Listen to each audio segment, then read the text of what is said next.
So it's such a pleasure to welcome you to our studios today, Jamie. Thank you for coming. Thank you so much for having me. Yeah, I'm excited to go on this journey with you. You know, season 2 is all about interesting relationships.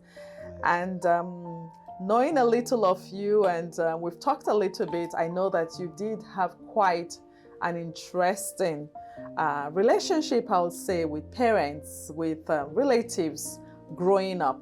Yeah. But in spite of your limitations, you were not stopped. Your limitations did not hinder you from achieving great things. And I am excited to share with our audience some of the things that you have achieved. But before we get into that, I would like for us to get to know you a little bit. So who's Jamie Pajoel? All right, thanks so much for having me today. I'm excited to be here. My name is Jamie Pajoel, and I used to say that nothing is too big for my mind and nothing dies in my hand. And so for me, this is a mantra that I run with. My upbringing was quite an interesting one, and that's because I'm a product of pain. I've gotten to a point, you know, when something has happened to some part of your body, maybe you can no longer feel pain.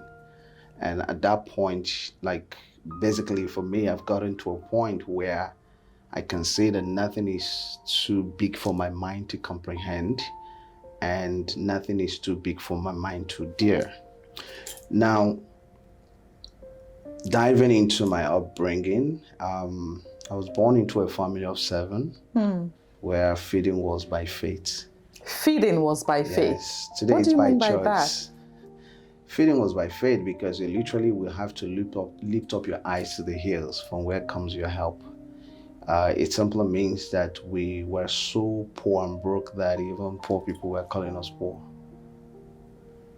We were so, life was so difficult that I lost one of my sister because we didn't have money to pay for hospital bills. And it didn't just stop there. It was something that lasted for years.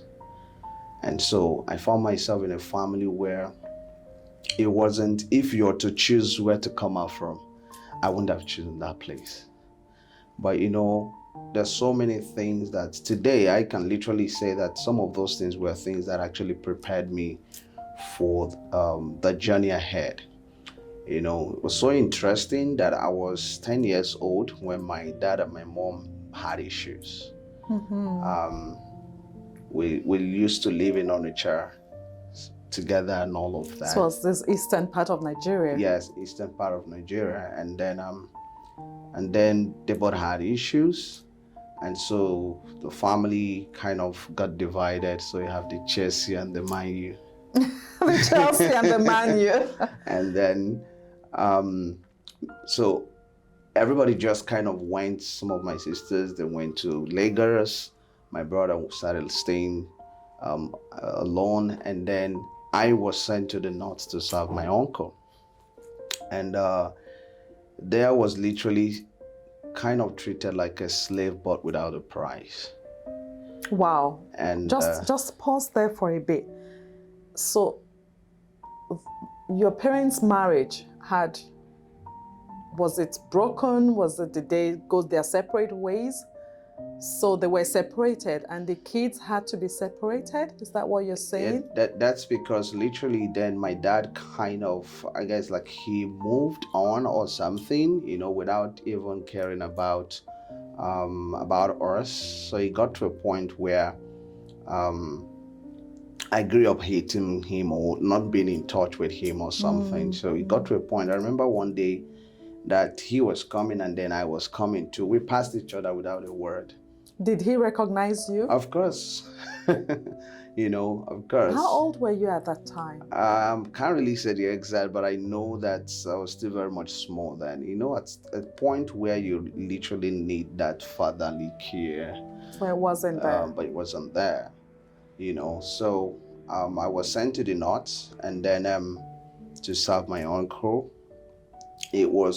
I spent I think about 4 years in Bauchi State in Nigeria. With your uncle? Yes. And why you were sent to your uncle to serve him because your mother could not fend for the 7 of you? Exactly.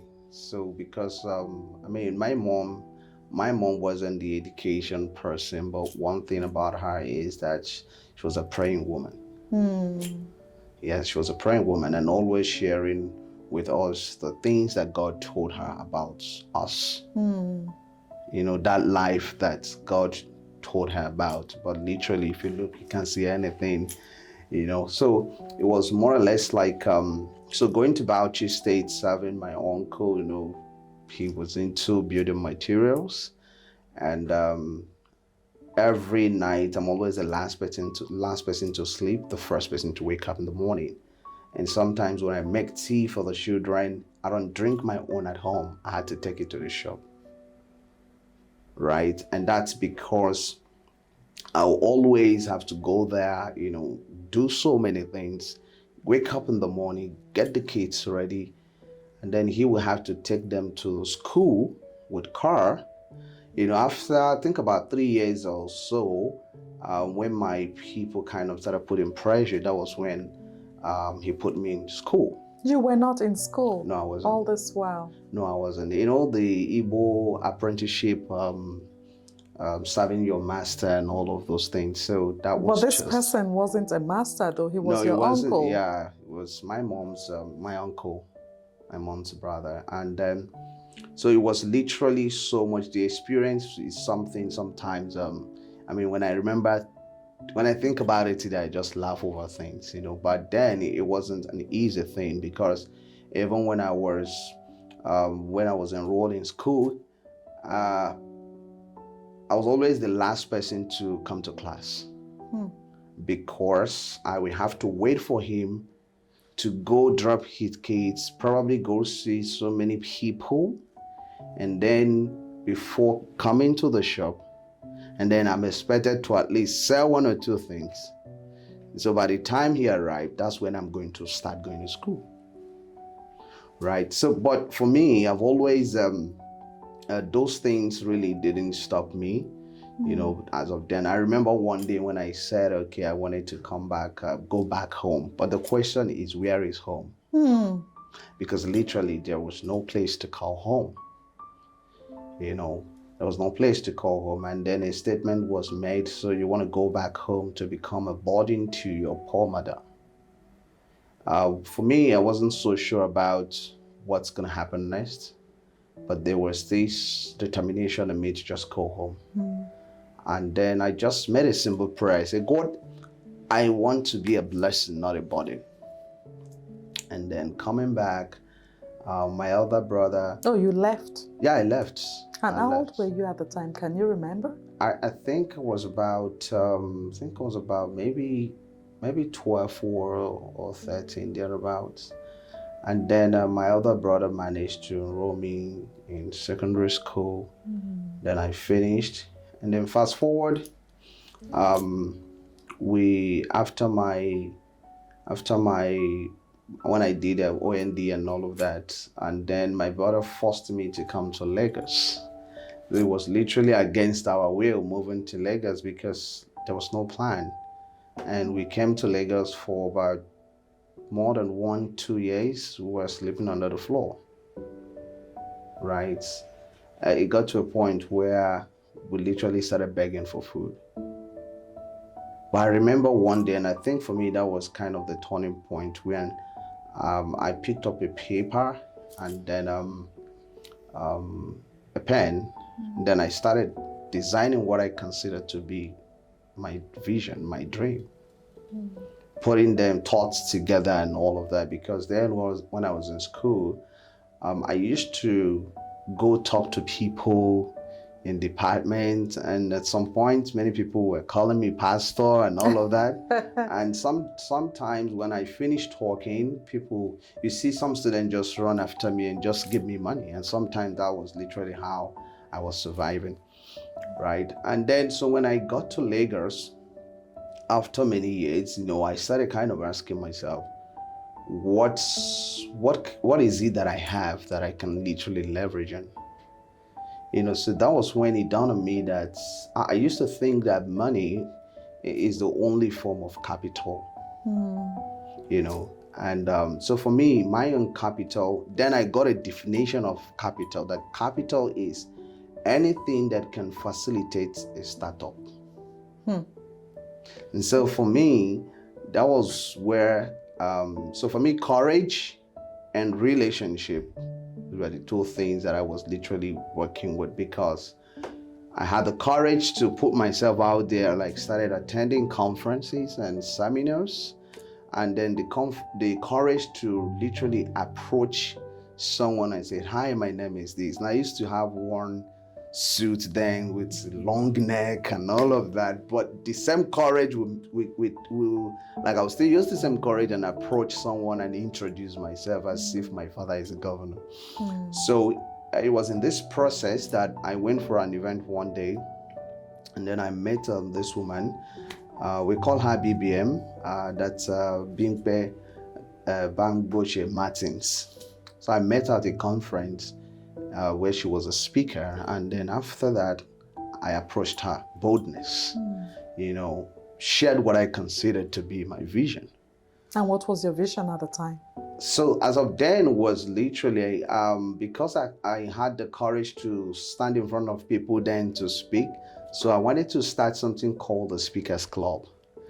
The vision was basically to have it established in universities in order to help students overcome fear of public speaking, so that by the time they are coming out from school, they are coming out with courage, you know, self-esteem and all of that. So after sharing the vision with her, she invited me to her office.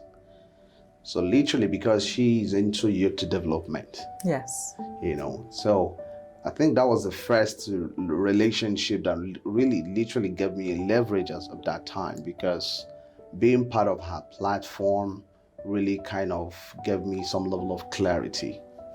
You know, it was from her that I learned that, you know, when you finish an event, you're supposed to write a report. So she is that detailed. Now, fast forward into, I mean, years after that, I also equally started hosting my own event. Meanwhile, then in Lagos, at some point, I left my brother's house. I was sleeping inside church. So I slept in church for 4 years. Yes, because it says you were homeless. You became homeless. You started hawking on the streets at the age of 10. Yeah. You had no money to go to school. You couldn't read. Absolutely. And speak well. And you said suffering shame. And I was told I was going to be a nobody in life. Who told you you will be nobody in life? Well, it was actually my uncle that said so. Like, literally, you want to go home and be a burden to your poor mother and all of that. So that statement was made. And for me, that was, I had to kind of turn it back and say, God, this is what I want. I don't want this. And for me, that part where I had to suffer shame was the part where, so I kind of remember then when we were still, because my mom then used to sell like a food stuff at some point, before I was sent to Bauchi. So after school, I and my sister, during break, we would go to the market. So arrange garden eggs and orange, put them on the tray and all of that. And then after school, we will go back to the market. So while other people are going home, we're going straight to the market, we'll change our clothes. So the next thing you will hear is me carrying garden egg and shouting, buy garden egg. Then I used to have friends then. One of them, the house, so I will always pass their house before going to the main place to sell. So the moment they hear buy garden egg, all of them will come out and start laughing at me and all of that, you know. But as God may have it, I and my sister, we even came and we were always the people to take first positions or second position in class, despite those limitations there. And then so coming back to Lagos, you know, I had to move out from my brother's house. I started staying in church. The first job I got in Lagos was literally 15,000 in Naira. And then I used it to register an academy. So I moved from the Speakers Club to registering the Speakers Academy. What gave you this push? Where were you getting this confidence from that you could do this? Like, So an if you- academy is not a small thing. Yeah, so if you remember, like, I discovered that was one of the things I can consider as a capital.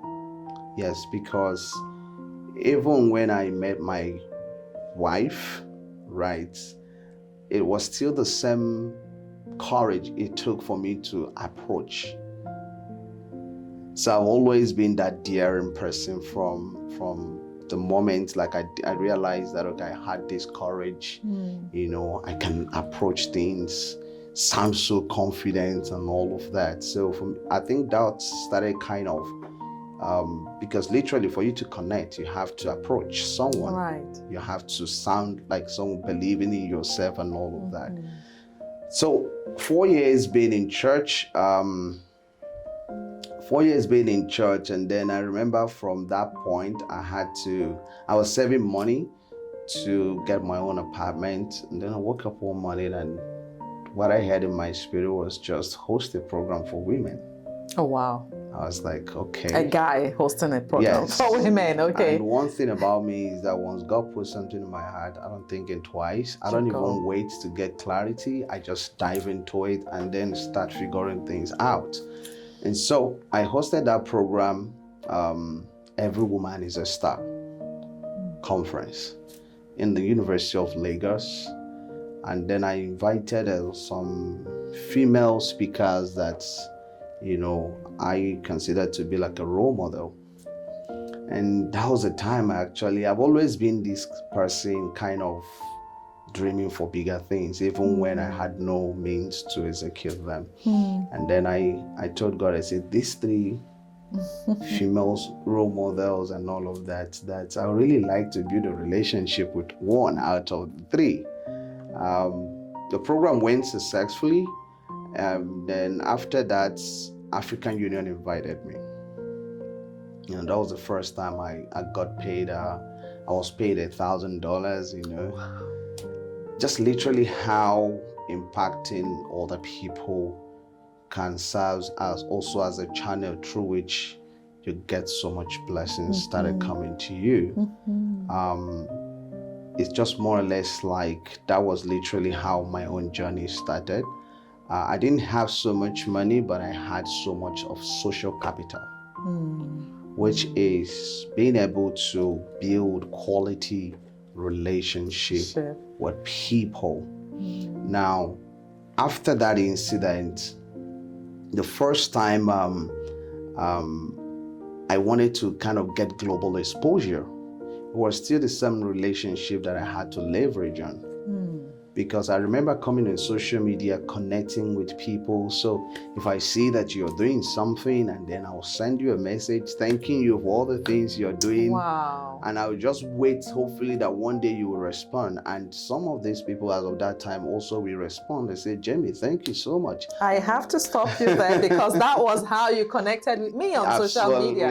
Like, we never met, but I saw this message on social media from you. Yes. Till today, I still do that. You know, I still do that. And so I always send different messages to people that I consider that were doing great stuff. And I was so much intentional about building that network of people, because that was the only thing that I know that was going to help me, because there was no money, right, to be able to do some of those things. Going to US for the first time was, and then staying in US for 2 weeks, having a shelter, was still leveraging on that relationship. I met the guy on Facebook through, and so because he was seeing the things I was doing, posting on social media, and that's the part that I literally tell people these days. You see, we don't have to, when you put out your work out there, you're not showing off, you're showing forth. You're showing forth. Because you're literally, you're doing 2 things. You're telling people your story, and in process, you're also encouraging so many people. Right. And then you're equally attracting more opportunity to yourself. Then in the process, I sent a message to this woman in the same manner because she usually used to come to Nigeria, do social work for community. And for 2 years, she kind of kept following my work. She's not always online, but when she comes online, she just like on my post. Yes. And then one day she said she's coming to Nigeria to do a social work. So I volunteered to serve. And volunteered. Yes. And that's the part that's one of the message I teach a lot of young people these days, because through service, you can gain access to places money cannot even take you. And so I took a friend, we went, I put in the t-shirt, and then we're serving people, helping and all of that. The funniest thing is that I didn't even see her to collect, "Thank you, Jamie, for coming." But I went home very happy. I wasn't expecting anything in return. But I can tell you that singular act gave me something of greater value. Wow. Because remember when I said I was going to US, I had to send her a message that I'm coming to US, and then I actually called on Facebook because I didn't have her number. She asked me to call on Facebook, so I called. And then when I told her that I'm coming to US, as this is I'm staying just for 2 weeks, and so she was asking her PA, okay, what's her schedule is like, and the PA said, your itinerary is booked. You don't even have till next month. And then I heard her saying, "I must see Jamie. Cancel the appointment." Now, the interesting part is I never knew who I was dealing with until I actually went to US. She invited me for a dinner. And the place that I went to meet her, that's where like senators and US government officials, they go there to kind of a lounge. She live at the penthouse. And then while we were having dinner, and she said, "Jamie, I have a gift for you." So in my mind, I was expecting a book so I can go and read and have more wisdom. And then she picked up her phone and made a call and called President Bill Clinton's office. You're kidding. Yeah, I'm not kidding you. And then she told them that she's swiping her own slot for me to For come. you. Yes.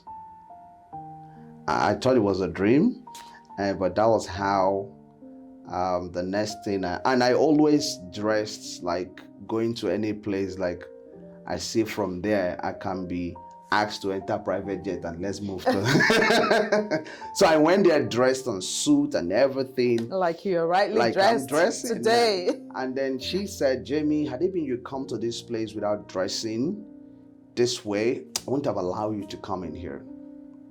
Wow. And so from there, the convoy came, all the whole accolade and the whole thing that was supposed to give to her, they gave it to me. To you. So it was a VIP invitation. We went there, and then I went through the VIP access because I was holding her card, and then I met with President Bill Clinton. Yeah, it says here. Yes. When was this?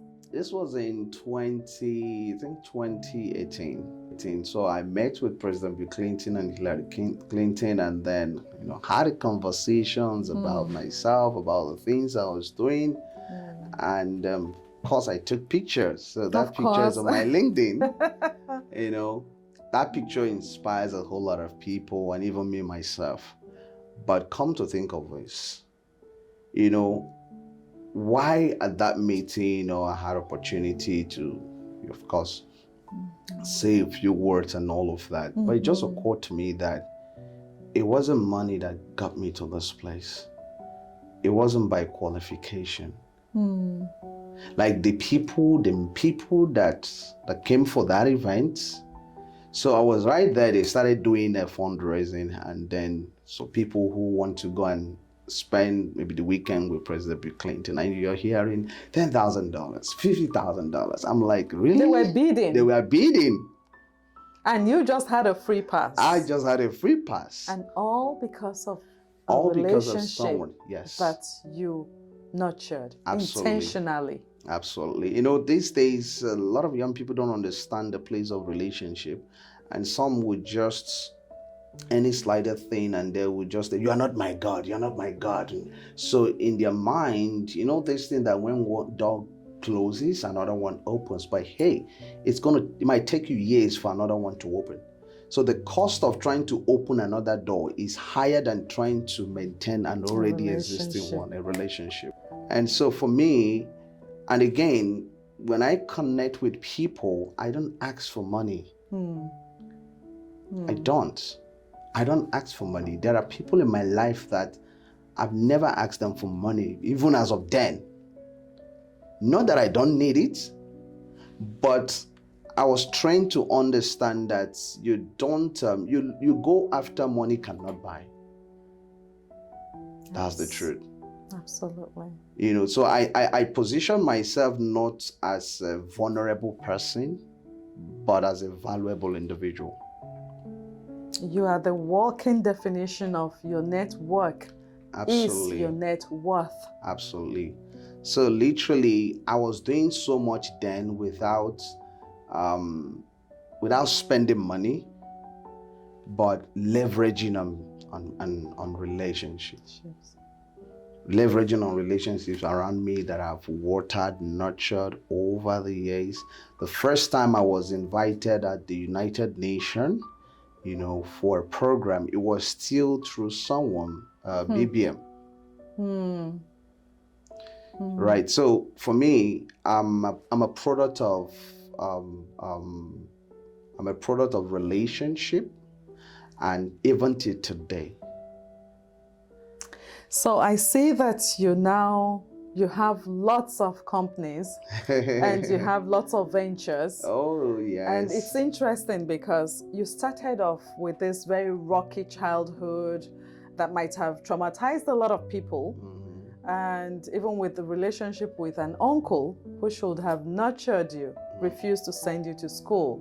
So you had all of those, but today you are actually pouring into people. Absolutely. Tell us about this venture and the leadership school that you're running. Okay, so I'm a man of multiple personality these days. Clearly. So I'm the CEO of Vantage Group, and we have over 5 companies on the Vantage Group, right? So we have some that we call it my wife has her own under Vantage too. So we have Vantage Consulting, we have Vantage Heights Capital, we have Vantage Certification, we have, we're calling it right now building a Vantage Canadian College. Where is that? In Nigeria. Oh. Yeah, we're building a Vantage Canadian college in Nigeria. Yeah. Okay. And then I also have, I also serve as the founder of Legislative Leadership Education. I'm interested in governance and policy making, and then also have a Pajoel International, which is literally like where we run leadership development programs. We have some for young leaders, we have some for senior executives. We're having a program this August in Rwanda. In Rwanda. That's where we're expecting we have people coming from all over the world, you know, from UK. I saw that on your website. Do you want to tell our viewers a little bit about this program that you're having in Rwanda? I know it has something to do with culture.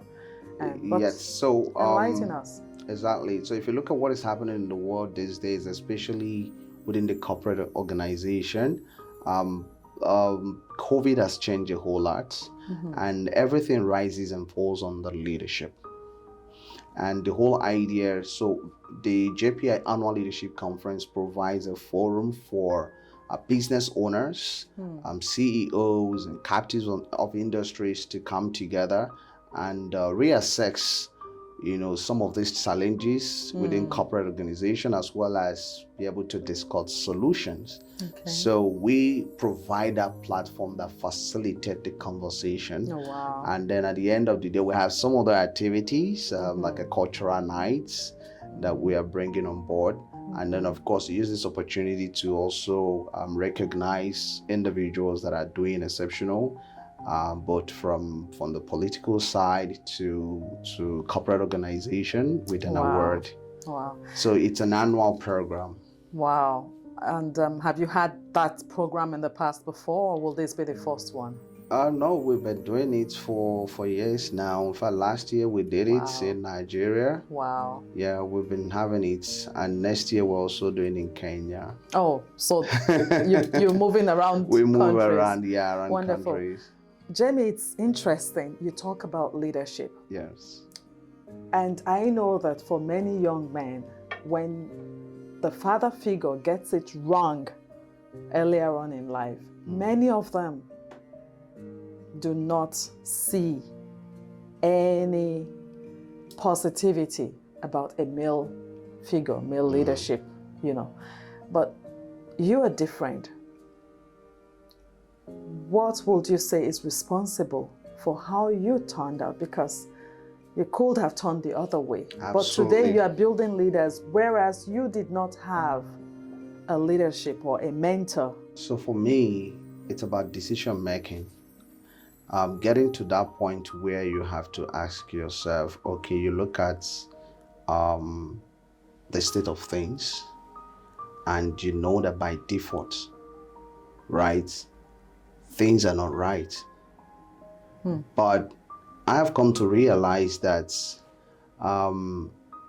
not being born in a rich family doesn't mean a rich family cannot come out from you.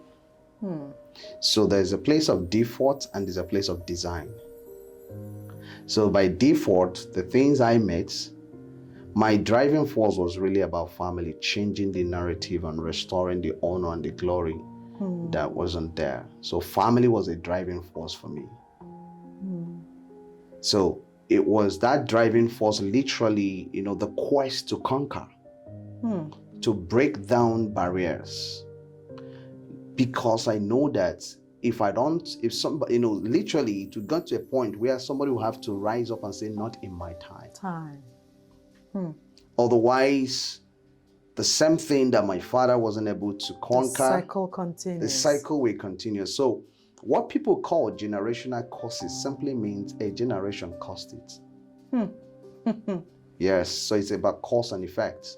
So a generation caused what the next generation is going to experience. So if I don't do something, I'm equally going to be responsible for what the next generation is going to experience. So I needed to break that cycle of hardship, of poverty, of limitations, so that the next generation coming on board will ride on a smooth lane and equally do greater things. So for me, that driving force was literally about family. Yeah. At what time did you come to this realization and say, I have to break this cycle?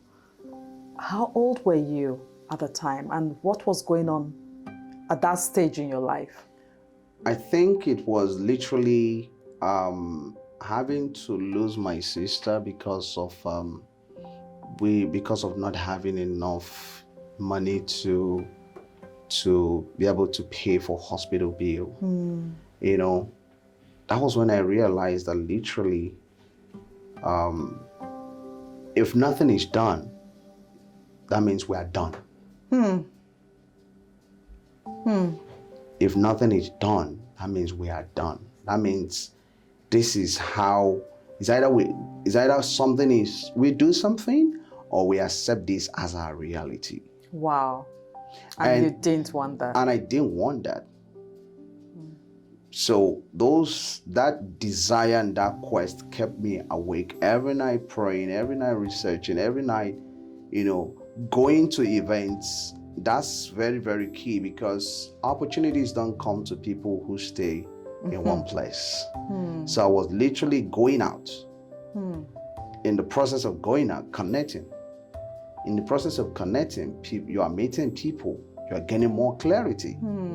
So I'm the person that will enter this place right now and see how this light and this is, and I kind of learn by observation and go back and put because I didn't have that, you know, when I remember writing to one man, somebody that I consider to be a leadership coach. You know, some people literally will not give you a space until you have to prove to them that you're worth their time. Of course, so I didn't get that attention. But Or you were not disappointed? I wasn't disappointed because I told myself, I said, you have to go and build yourself. People make out time when they believe that you're worth their time. There's nobody that is busy. Even the president will pick someone's call. Right. Right? So I had to literally go and invest in myself. I used to jokingly say that if I'm to be saving all the money that I've invested in myself, I think that I will have 2 properties. Yes, because I've literally invested a whole lot to a point where I'm an institution, to a point where people want to literally pay anything to hear you speak, to hear you train them. In the last 15 years, I've trained over 10,000 professionals. It's been a journey. And these days, when I look back, some people will say, oh, tell me, how are you able to do all of this? I said, like, I can literally tell you that there's a booklet. Because for me, it was about daring. Until today, I still dare things. Wow. So those opportunities that God has given me, today I'm equally extending search to a lot of young people. The program we're doing in Rwanda, I'm sponsoring 27 youth leaders from my own states. All expense paid, international flight, accommodation. So I like to dare things, actually. So you're giving back also, apart from pouring into Yes, I'm giving people. back, and in giving back, I build more capacity. That's how it works for me. Right. So having sponsored 27 people, spending so much money, now automatically my faith level has increased. My conviction level has increased. Now I know that I can do greater things. So nobody builds capacity by functioning at the same level. So for me, again, I have that courage capital to always kind of wanting to dare things. And in the process, it opened doors. We have a lot coming up. After this program in in August, we're hosting 3,000 youth leaders and young entrepreneurs in Nigeria. Wow. We're doing JPI International Youth Summit in Nigeria. So I understand that population of young people. I know what they want. I know how to think. I know how to connect. These are people that equally reach out every day to be able to young people are basically looking for role models and people who they can connect with, because the people we have back there in Nigeria, you literally can't find among the political people somebody who is inspiring, right? And so there's a need for young people who are also equally seeing lights to also show others, create a platform. So I'm for creating a platform for people to equally share their own story. And that is empowering. And equally express themselves. Because by the time you create a platform, you are inviting a young person who can sing to come and stand before 3,000 people and sing. That could be all that person need in order to take that clip and put online, and then to see themselves, they can do this. Create that platform for expression. So that's basically what we're doing. So it's beyond just organizing events. So for me, it's about creating a platform for them to equally express themselves. Right. Nobody gave me that platform. Like in times of huge that way, apart from the ones that I got from the relationships and all of that. But for me, I believe in my leadership philosophy. It's about, say, Jamie, you must allow people to find their paths while following you. And I believe that life is an invitation to contribute and not to consume. Oh, wow.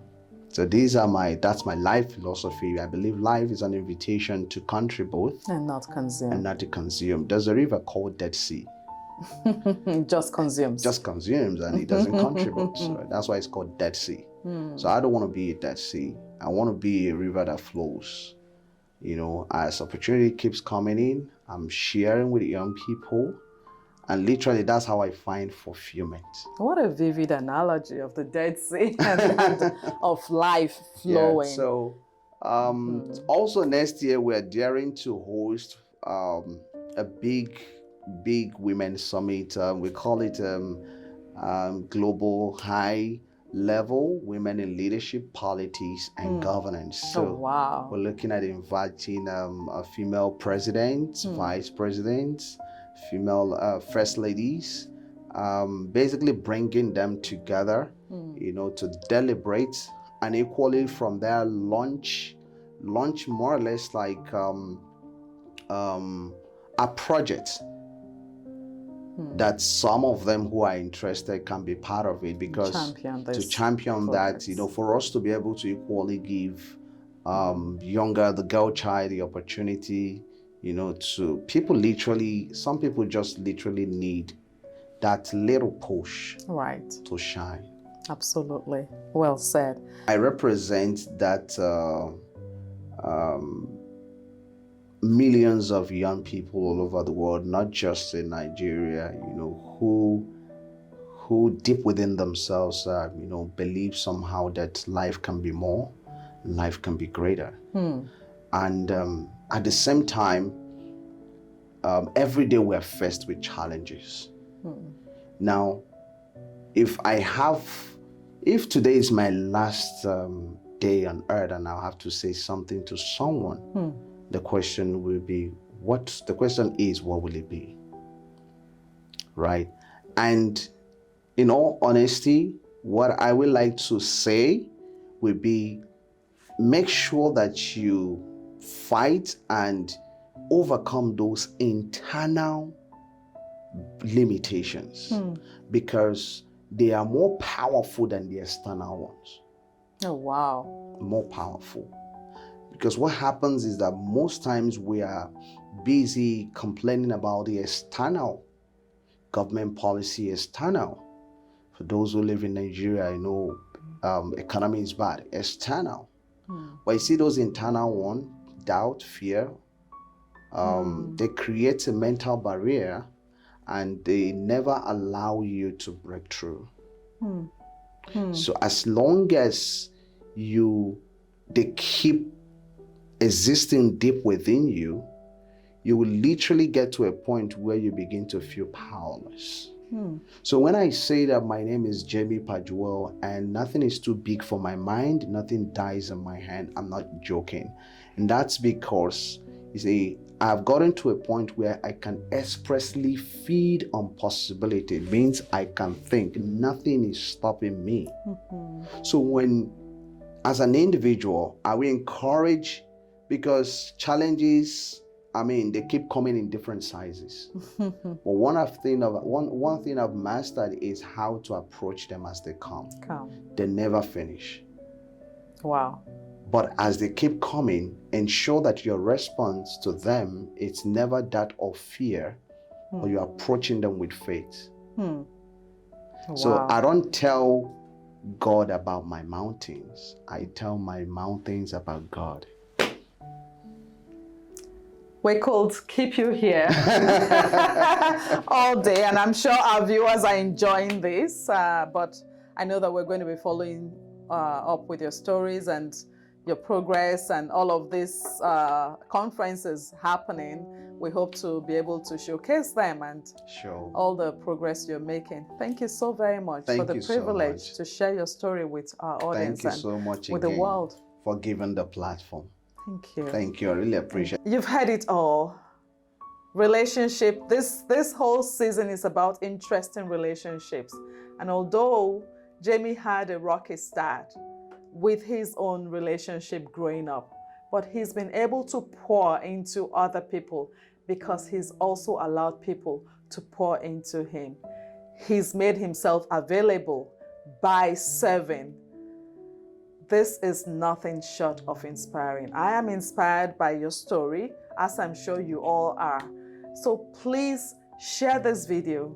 Please like this video. Please comment on this video. We really would like to hear your thoughts about this inspiring story. I'm sure not only Jamie will be encouraged, but you'll be encouraged a lot more people. And if you have a similar story that you would like to share, please feel free. Go to our website, talkwithmo.com. There's a form there. You can fill that form and let us get to know you. Or if you'd like, if you're a social butterfly and you're very familiar with social media, you can do as Jamie did and contact me via the DM on Instagram at talkwithmo on Instagram. So please go ahead, and if you haven't subscribed, I want to actually beg you to please subscribe. I'm begging you. Yes, you. Please go ahead and subscribe. We have grown, but we are growing, and it's all because of you. So thank you, thank you. Don't stop. Please keep subscribing, keep liking, keep sharing. We're going to come your way soon with another exciting, inspiring, authentic story. You can always trust that you'll catch it right here every week on Talk with Mo. Until next time, catch you later, and God bless you.